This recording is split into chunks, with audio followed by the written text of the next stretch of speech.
আসসালামু আলাইকুম। World IT ফাউন্ডেশনের পক্ষ থেকে সবাইকে স্বাগতম।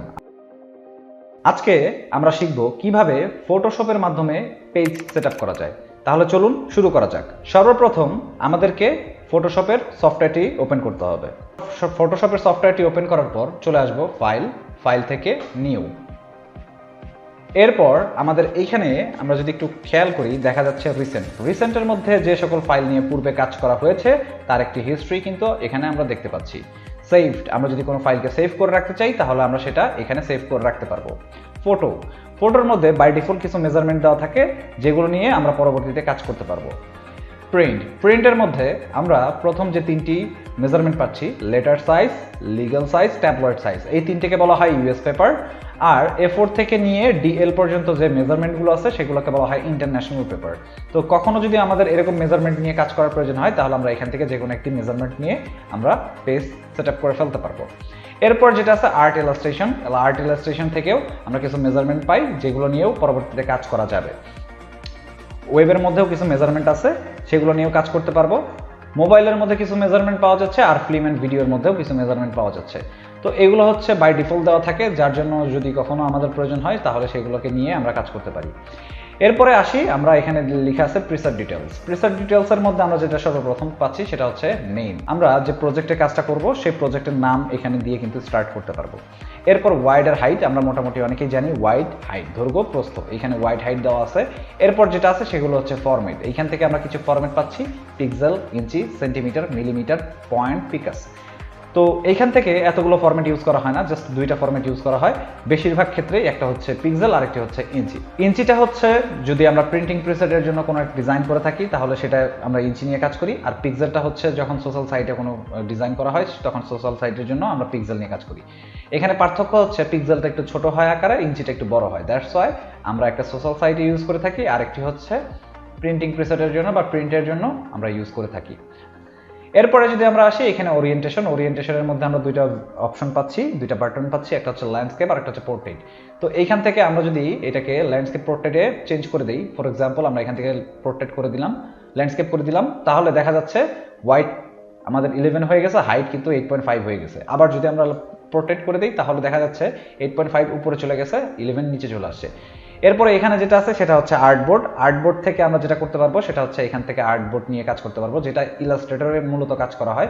তবে আপডেট যে ভার্সনগুলো আছে সেগুলোতেও ফটোশপ আর্টবোর্ডের যে সিস্টেম বা পলিসি আছে সেটাকে নিয়ে এসছে, যাতে করে আমরা একটা পেজের ভিতরে অনেকগুলো বোর্ড নিয়ে কাজ করতে পারি। তো এইটা আমরা পরবর্তীতে দেখবো নেক্সট কোনো ভিডিওতে যে আর্টবোর্ড আসলে কি।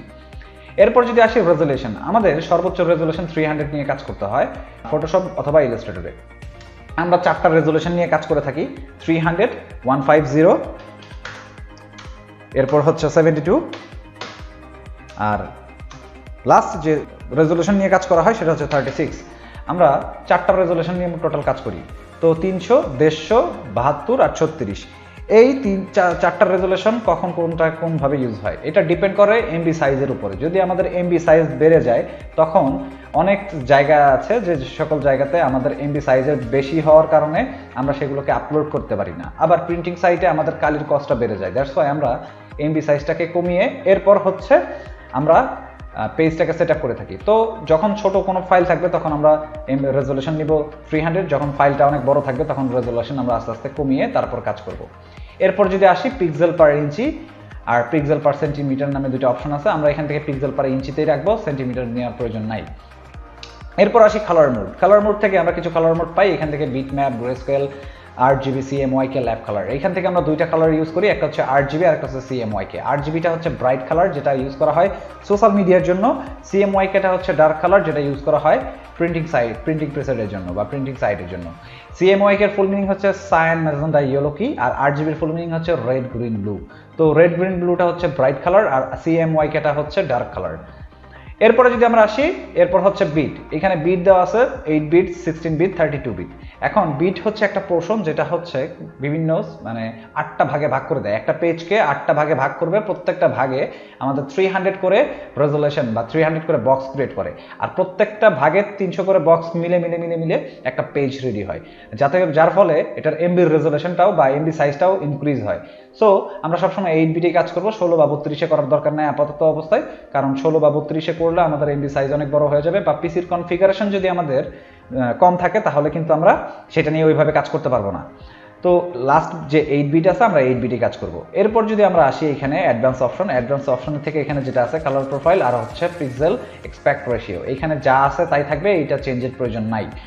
আর ব্যাকগ্রাউন্ড কন্ট্রাস্ট যেটা আছে সেটা হচ্ছে এখান থেকে আমরা ব্যাকগ্রাউন্ডের কি কালার সেট করতে চাই, এখানে হোয়াইট আছে, ব্যাকগ্রাউন্ড ব্ল্যাক আছে, ব্যাকগ্রাউন্ড কালার আছে, ট্রান্সপারেন্ট আছে, আর হচ্ছে কাস্টম আছে।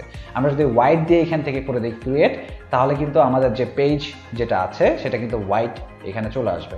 এরপর আবার যদি আমরা চাই যে না আমরা হোয়াইট নিব না, আমরা ডিফারেন্ট কোনো কালার নিব, তাহলে আমরা keyboard shortcut control N press করলাম, প্রেস করার পর আমাদের নিউ ডকুমেন্ট চলে আসলো, এইখান থেকে আমাদের কালারটাকে আমরা চেঞ্জ করে দিব, আমরা করে দিলাম ব্ল্যাক করে দিয়ে যদি ক্রিয়েট দিয়ে দিই দেখা যাচ্ছে আমাদের পেজের কালারটা ব্ল্যাক হয়ে গেছে।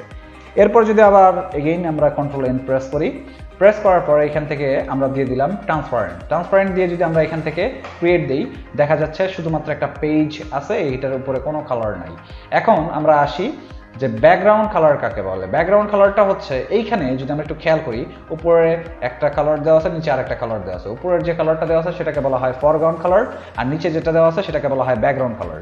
সো আমরা ব্যাকগ্রাউন্ড কালারটাকে যদি এখান থেকে চেঞ্জ করে দিই, চেঞ্জ করে দেওয়ার পর এরপর যদি আমরা কন্ট্রোল এন প্রেস করি, এন প্রেস করার পর আমরা এইখান থেকে মানে ব্যাকগ্রাউন্ড কন্ট্রাস্ট থেকে এখান থেকে যদি আমরা দিয়ে দিই ব্যাকগ্রাউন্ড কালার, এরপর যদি দিয়ে দিই ক্রিয়েট, দেখা যাচ্ছে আমাদের যে ব্যাকগ্রাউন্ডে যে কালারটা ছিল সেই কালারটা আমাদের কিন্তু পেজের মধ্যে অ্যাপ্লাই হয়ে গেছে। এরপর লাস্ট যে অপশনটা আছে সেটা হচ্ছে আমাদের কাস্টম।